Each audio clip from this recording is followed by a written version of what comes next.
Olá, meu nome é Leonardo Jesus Alves, eu sou aluno de Engenharia Agrícola e Ambiental da Universidade Federal Fluminense e eu vou apresentar o trabalho de título Coprocessamento como alternativa sustentável para a disposição de resíduos sólidos. E essa apresentação ela está presente no evento Web 11.0, cujo tema é sustentabilidade, tecnologia e inclusão social, desafios para as ciências ambientais no contexto da globalização.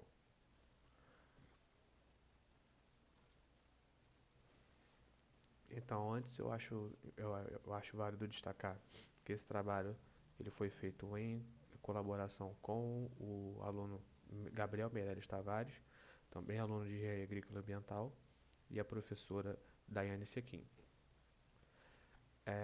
Um overview sobre a apresentação. Primeiro vamos falar um pouco sobre o background da apresentação e o problema que foi analisado, passando por o conceito de coprocessamento e as definições. Depois a gente vai falar um pouco sobre a performance do nacional e um pouco da análise dos números.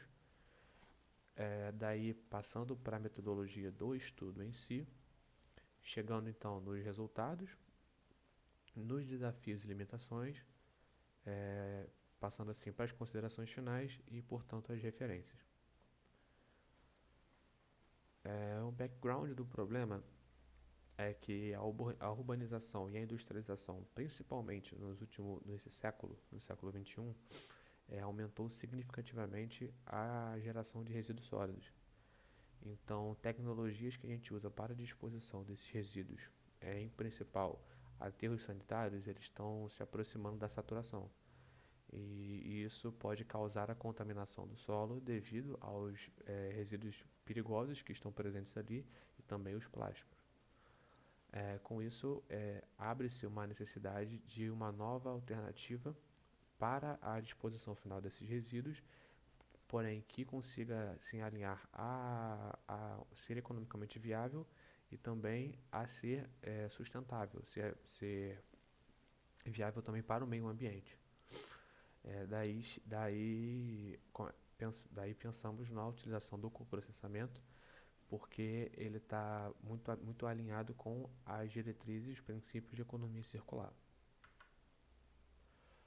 Bem, conceito de coprocessamento. De acordo com a CONAMA, a resolução 499 de 2020 da CONAMA, coprocessamento ele é a utilização de resíduos sólidos como substituto parcial de matéria-prima para a produção do clinker, que é o principal componente do cimento. Então, quando você faz essa utilização, você está deixando de utilizar matérias-primas minerais, como por exemplo o petróleo ou o carvão, e com isso você vai diminuir a emissão de CO2 que você está gerando. Essa tecnologia ela é utilizada no mundo desde 1970, porém ela está sendo disseminada e adotada no Brasil principalmente nessas últimas 2 décadas, nos últimos 20 anos. E a principal associação no Brasil que promove a utilização e a educação, disseminando conhecimentos sobre essa tecnologia, é a Associação Brasileira de Cimento Portland, a ABCP. Então ela gera relatórios anuais onde ela faz justamente esse compartilhamento de informações. Bem, contexto nacional, de acordo com o último relatório da ABCP, que foi publicado em 2024, falando de 2023, o Brasil em 2023 ele chegou a recordes históricos com relação aos números de coprocessamento.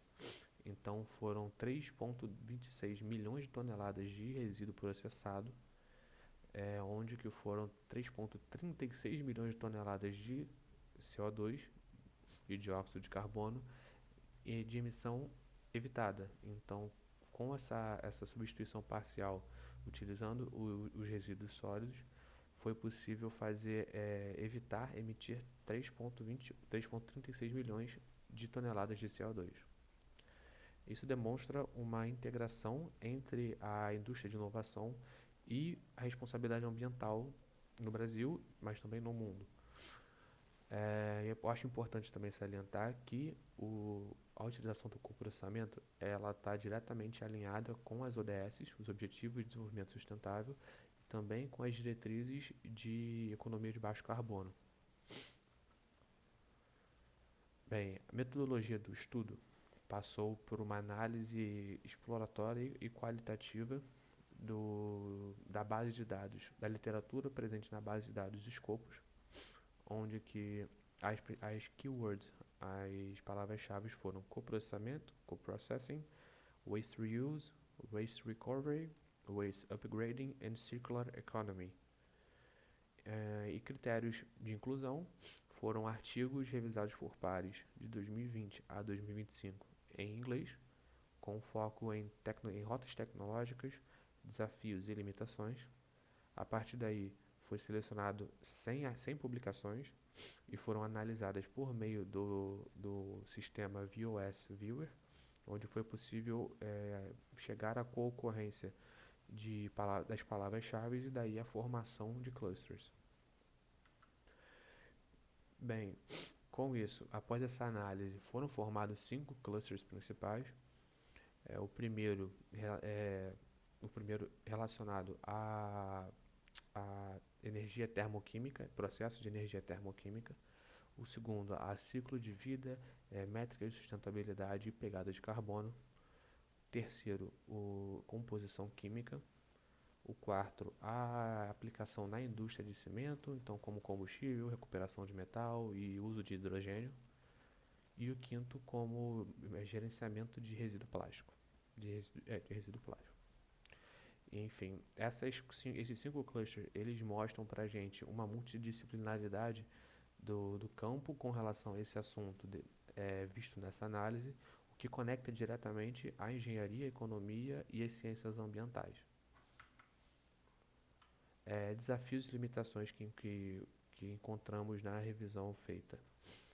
Uma delas é a variabilidade da composição do resíduo, então isso pode afetar diretamente a estabilidade e a qualidade do clinker, visto que não temos 100% não utilizamos apenas um resíduo, e sim vários em conjunto.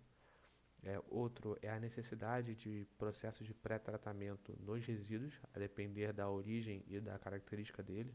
Então, talvez secagem, homogeneização e neutralização do contaminante também seja necessário. Dentre esses requerimentos, 2 que valem destacar é o plástico, que como ele tem uma heterogeneidade muito grande, ele gera dificuldade na utilização, e também resíduos de alta alcalinidade, como por exemplo lama vermelha, que vão demandar neutralização química. Além disso, também são desafios, também são limitações, a logística, desde de toda a geração de resíduo até o transporte deles à indústria para poder utilizar no processamento, a padronização de todos os processos e o monitoramento contínuo das emissões. Bem, considerações finais. O coprocessamento é uma tecnologia que ela integra a eficiência da indústria com a preservação ambiental, então ela é uma alternativa muito válida. Ela ajuda a reduzir a dependência dos aterros sanitários, ajuda a diminuir as emissões de CO2, como nós vimos, e também pode ajudar a diminuir os custos de produção, uma vez que você vai diminuir a necessidade de arrecadação de matéria-prima utilizando os resíduos os resíduos mencionados. Porém, ainda tem certas dependências, como comentamos, com relação à infraestrutura, tratamento, padronização, e também outro fator importante que é a aceitação pública. Ainda dependemos da aceitação pública, então é necessário que as informações sejam disseminadas e que sejam de forma transparente. E por fim, essa tecnologia, o coprocessamento, ele representa uma estratégia interessante porque ele está alinhado com os conceitos de sustentabilidade, com o caminho tecnológico, econômico e a responsabilidade social. Bem, essas são as referências principais utilizadas na apresentação e no trabalho. E é isso. Obrigado.